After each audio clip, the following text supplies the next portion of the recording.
Bismillahirrahmanirrahim. Assalamu alaikum traders. I'm your fellow trader Ayub Rana and you are watching your own channel Trade Track.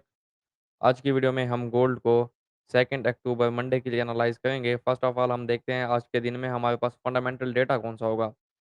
तो ये हमारा economic calendar, इसमें अगर हम देखें तो हमारे पास आज के दिन एक तो ऑस्ट्रेलियन बैंक की holiday, after that Chinese bank की हॉलीडे है और उसके बाद कैनेडियन बैंक की भी हॉलीडे है। इसका मतलब क्या है कि इतना कोई ख़ास वोलेटाइल डे नहीं होगा, बट जो आपका अमेरिकन सेशन है, यूएस सेशन, उसमें आपके पास वोलेटिलिटी आ सकती है क्योंकि अमेरिकन सेशन में आपके पास आईएसएम नंबर्स हैं, इसमें आपके पास सर्विसेज और मैन्युफैक्चरिंग के नंबर्स हैं, मैन्युफैक्चरिंग प्राइसेज़ हैं, ठीक है।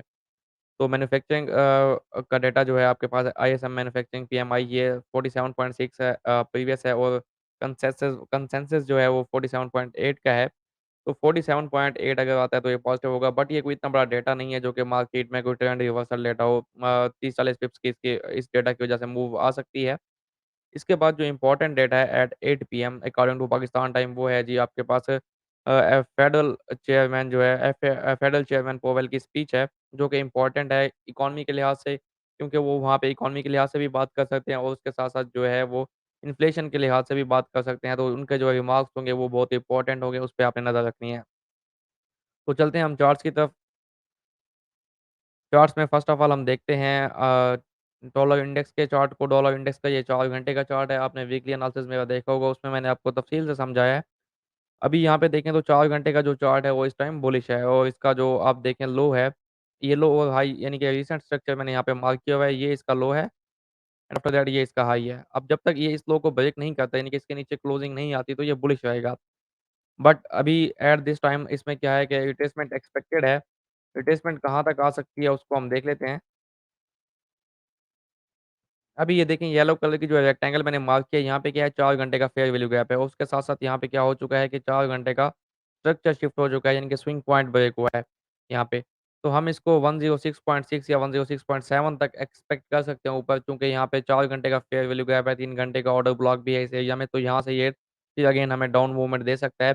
एंड आफ्टर ऑल हम इसको देखेंगे जी 105 और 105 या 105.2 के एरिया तक देखेंगे, वहाँ से इसमें फिर अगेन बाइंग मोमेंटम कंटिन्यू हो सकता है, क्योंकि ये जो है 105.2 का एरिया, ये एक्सट्रीम पॉइंट ऑफ इंटरेस्ट है। यहाँ पे देखें ना, ये ऑर्डर ब्लॉक है, यहाँ से ये बाइंग लेग शुरू हुई है। तो यहाँ से ये नीचे आके फिर हम इसको मज़ीद ऊपर की तरफ इसका बुलिश मोमेंटम कंटिन्यू होता हुआ देख सकते हैं। फिलहाल के लिए इसमें रिट्रेसमेंट एक्सपेक्टेड है, ये थोड़ा नीचे मूव कर सकता है। नेक्स्ट हम देख लेते हैं जी गोल्ड को, इसको हम डेली के चार्ट से एनालाइज़ करेंगे जी। डेली के चार्ट में देखें तो गोल्ड एक स्ट्रॉन्ग बेयरिश मोमेंटम में है इस टाइम। वो इस तरह से कि आप देखें इसका जो स्ट्रक्चर था वो ये था स्ट्रक्चर इसका रिसेंट।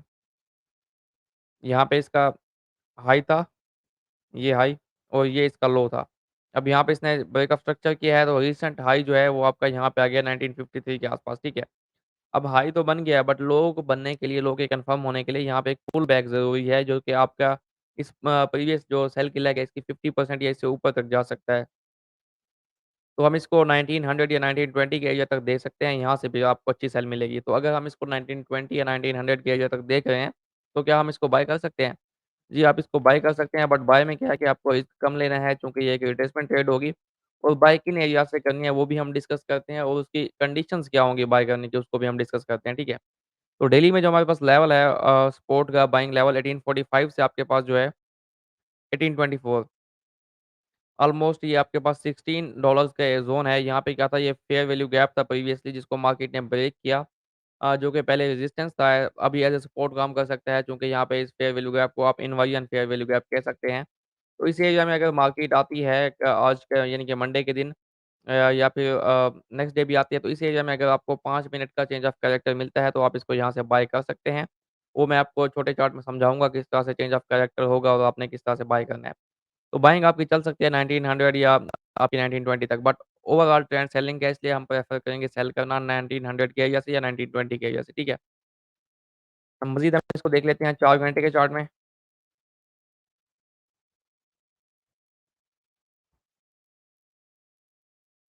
अब 4 घंटे के चार्ट में देखें तो जहाँ पे आपके पास डेली का सपोर्टिंग लेवल था, वहीं पे आपके पास ये 4 घंटे के लेवल्स हैं, फेयर वैल्यू गैप्स हैं। क्योंकि ये जो इसका मेजर स्ट्रक्चर था ना बुलिश था, तो ये मेजर स्ट्रक्चर के इस टाइम आप कह लें एक्सट्रीम पॉइंट ऑफ इंटरेस्ट पे है। तो यहाँ से एक अच्छी भली आप कह लें कि पुल बैक की मूव आ सकती है, जो कि वो गोल्ड को थोड़ा ऊपर ले जा सकती है। तो आपने इन एरियाज़ में अभी सेल नहीं फँसानी, इन एरियाज़ में इस जगह से सेल नहीं लेनी, क्योंकि ये जो है ना अब बॉटम है ना प्रीवियस बाय के लेग का, तो यहाँ से सेल लेने का फ़ायदा नहीं है।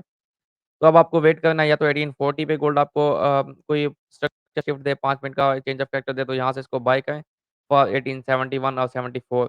अब 71 से 74 का जो एरिया है, ये एक स्ट्रॉन्ग एरिया है और ये इसकी इम्पोर्टेंस है, उसकी इम्पोर्टेंस की रीज़न क्या है कि यहाँ पे 4 घंटे एक तो ये ऑर्डर ब्लॉक है 4 घंटे का, ठीक है ना? यहाँ पे देखिए 4 घंटे का ऑर्डर ब्लॉक है, तो इस एरिया पे आपने लाज़मी नज़र रखनी है। यहाँ पे अगर गोल्ड नीचे से आपको बाइंग देके आता है, तो यहाँ से आपको अच्छी सेल मिल सकती है और ये आपकी फिर 1840 या 1835 30 तक भी चल सकती है। अब इस एरिया पे आपने किस तरह नज़र रखनी है, वो मैं आपको समझाता हूँ 30 मिनट्स के चार्ट में।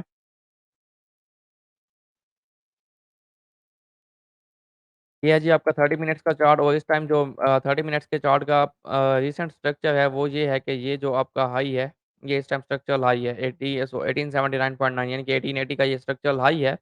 वो लो अभी लगा नहीं है, क्योंकि लो लगने के लिए आपको यहाँ पे पुल बैक चाहिए होगा, पुल बैक लगेगा तो ये लो कन्फर्म होगा, ठीक है ना? तो अब आपने क्या करना है कि मार्केट का वेट करना है, अगर नीचे से आपको 1840 45 के एरिया से मोमेंटम शिफ्ट या स्ट्रक्चर शिफ्ट मिलता है, तो आप इसको बाय कर सकते हैं और फिर आप इसको 1870 72 के एरिया तक होल्ड कर सकते हैं। अब ये जो एरिया है आपके पास 1871 से 74 का, इस एरिया में क्या है कि 1 घंटे का ऑर्डर ब्लॉक है, 4 घंटे का ऑर्डर ब्लॉक है और उसके साथ-साथ यहाँ पे 15 मिनट और 30 मिनट का फेयर वैल्यू गैप है। तो मार्केट जब इस एरिया में आती है, तो आपने अपनी बाइंग से एग्ज़िट हो जाना है, यहाँ पे आपने वेट करना है। अगर मार्केट आपको 5 मिनट में कोई एविडेंस दे, यानी कि स्ट्रक्चर शिफ्ट दे, तो यहाँ से आप सेल ले सकते हैं, क्योंकि जब तक 1880 सरपास नहीं होता, यानी कि 1880 के ऊपर आपकी 30 मिनट की क्लोजिंग नहीं आती, तो मार्केट सेल में रहेगी, क्योंकि स्ट्रक्चर जो है इस टाइम बेयरिश है। तो यहाँ से फिर आप सेल प्रेफर करेंगे। और इसका स्टॉप लॉस जो है फिर आप उस स्ट्रैटेजी के हिसाब से दे सकते हैं, जो मैंने आपको समझाई है स्ट्रक्चर शिफ्ट के हवाले से। अदरवाइज़ आप इसको 1880 के अबव स्टॉप लॉस दे सकते हैं। अगर 1880 के ऊपर क्लोजिंग आ गई, तो आपका सेल का सिनेरियो है, ये जो है आपका फिर कह लें कि रॉन्ग हो जाएगा। फिर आप इसको बाइंग की तरफ देखेंगे, 1880 के ऊपर क्लोजिंग आती है, तो फिर आप नीचे से कोई बाय देखेंगे, ठीक है? तो फिलहाल आपने करना क्या है, 1840-45 के एरिया से आपने 5 मिनट का स्ट्रक्चर शिफ्ट देखना है, मिलता है तो आप इसको बाय कर सकते हैं फॉर 1870-74। फिर आपके पास जो 1872 से 74 के एरिया है, वो आपका सेलिंग एरिया है, वहाँ पे आप सेल की वेट करेंगे कि आपको एविडेंस मिले, सेल करें।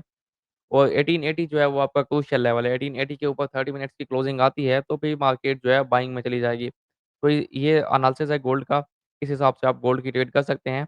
And after all thank you for watching and good luck for your trading. अल्लाह हाफ़िज़।